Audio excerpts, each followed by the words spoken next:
Bangladesh Amjanagan party সহ নির্বাচন কমিশনের চূড়ান্ত নিবন্ধন পেতে যাচ্ছে নতুন 6টি দল। কমিশনের স্বাক্ষর হওয়ার পর নতুন নিবন্ধিত দলগুলোর বিষয়ে গণবিজ্ঞপ্তি জারি করবে ইসি। 22টি দলের মাঠ পর্যায়ে যাচাই বাছাই শেষে Jatiya Nagorik party NCP, Bangladesh Amjanagan party, Bangladesh Nezami Islam party, Bangladesh Jatiya League সহ 6টি দলকে চূড়ান্তভাবে নিবন্ধন দিতে নথিতে ফাইল তোলা হয়েছে। বাকি 10টি দলের বিষয়ে পুনর্তদন্ত করা হবে আর বাতিল করা হয়েছে 6টি দলের আবেদন। অনুমোদনের জন্য এই ফাইল কমিশনের কাছে পাঠানো হবে। তবে কমিশন চাইলে শাখার প্রস্তাবে সংযোজন বিয়োজন করতে পারবে। মূলত কমিশনের চূড়ান্ত অনুমোদনের পর গণবিজ্ঞপ্তি জারি করা হবে। আগামী জাতীয় সংসদ নির্বাচনকে সামনে রেখে নতুন রাজনৈতিক দল নিবন্ধনের আহ্বান করেছিল নির্বাচন কমিশন। এবার মোট 143টি রাজনৈতিক দল নিবন্ধনের জন্য আবেদন করে। প্রথম দফায় কোনো দলই শর্ত পূরণ না করায় সবাইকে সময় দিয়ে ঘাটতি পূরণ করতে বলেছিল ইসি। তবে জাতীয় নাগরিক পার্টি সহ 84টি দল সাড়া দিলেও অন্যরা সাড়া দেয়নি। 84টি দলের মধ্যে আবার 62টি দল ঘাটতি পূরণ করতে তথ্য জমা দিয়েও শর্ত পূরণ করতে পারেনি।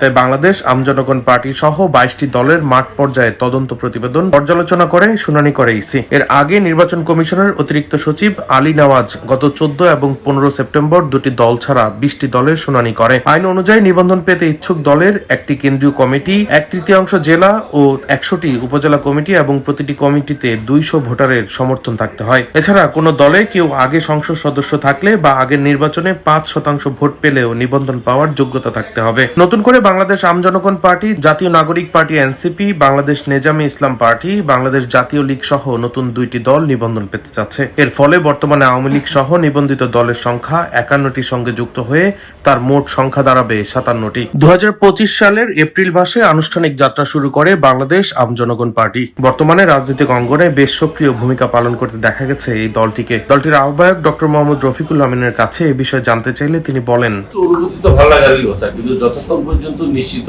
গণমাধ্যমে এবং আমাদের কাছে চিঠি না আসবে, আমাদেরকে না জানাবে, ততক্ষণ তো আমাদের উল্লাস করার কিছু নেই। তবে আমরা আশা করতেই পারি যে 6টা দলের মধ্যে আমরা থাকাটা সঙ্গত, উচিত। আমরা এটা ডিজার্ভ করি। দলটির ভবিষ্যৎ নিয়েও কথা বলেন তিনি। ইলেকশন তো আর পরে, আগে কাজ আছে অনেক। প্রথম হচ্ছে আমাদের সমস্ত উপজেলা জেলাতে কমিটি করে শেষ করে ফেলতে হবে। আমাদের যারা দলীয় কর্মী আছে ওদেরকে নিয়ে নিবন্ধন পাওয়ার পরে আমরা আনুষ্ঠানিকভাবে একটা আগে সম্মেলন করব, গণজমায়েত করব। আমাদের যে ভিউজগুলো আবার রিফ্রেশ করব, আবার আমরা তুলে ধরবো যে আমরা আসলে কি চাই। আর আমার একটা ইচ্ছা আছে, আমাদের আমজনগণ পার্টির পক্ষ থেকে আমরা একটা টেবিল কনফারেন্স আগে ডাকবো সবাইকে, যারা নিবন্ধন পাবে তাদেরকে নিয়ে, এবং অন্যান্য দলের 1জন বা 2জন গুরুত্বপূর্ণ ব্যক্তিকে ডেকে আমরা একটা টেবিল কনফারেন্সে যেতে চাই।